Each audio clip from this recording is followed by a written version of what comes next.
Hi, I'm Andrea and welcome to Productive C#. In this video, I'm going to talk about the CallerArgumentExpression attribute introduced in C#10. Here, I have a simple console application targeting .NET 6 and C#10, and I'm declaring a method called compare that takes two enumerable of ints, a source and a target, and simply compare the two. If the number of elements of the two sequences is different, I'm throwing an argument exception, providing a particular message. And as you can see here on line 8, I'm calling it passing an enumerable range 5-4 and a slice of a list. So if I run this code, as you can expect, this is simply printing the error message here. The source and target must have the same number of elements. So let's pretend you are actually a library creator that is providing this compare method to users of your code. This message does not completely help the user to diagnose, to understand what the source of the issue is. The C#10 provide a CallerArgumentExpression attribute to make the exception message or your log more descriptive in order to help the user of your library to figure out the problem faster.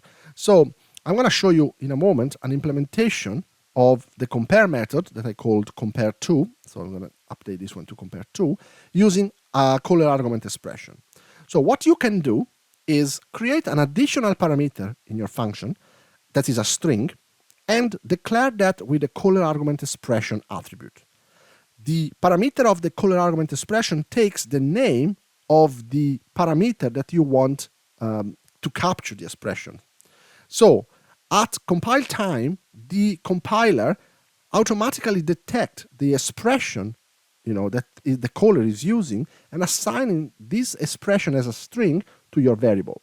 And then you can use this variable inside your method as a normal variable.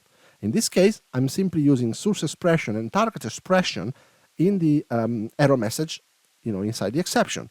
This will provide a much more rich exception message. So let me run this code and see how it looks. As you can imagine, this is showing the source enumerable.range 5-4 and target list 5.8 must have the same number of elements. Now, the error message is a lot more clear for the consumer of your library because automatically it's showing a portion of the code inside directly the error message. So this little attribute is probably not something you're going to use as an application developer, but if you're building libraries that are consumed by other developers and you want to add some of their expressions in the log or as error messages to help them diagnose issues in a better and faster way, you can use this attribute to make the experience better. Obviously, in this case, you just need to use enumerable range 5.3 to fix the problem because the range does not include the end index, and that would be true. Okay, so don't forget that now in C#10 you can use this CallerArgumentExpression to make your code more expressive when something goes wrong and help your users diagnose issues faster. Thank you very much for watching.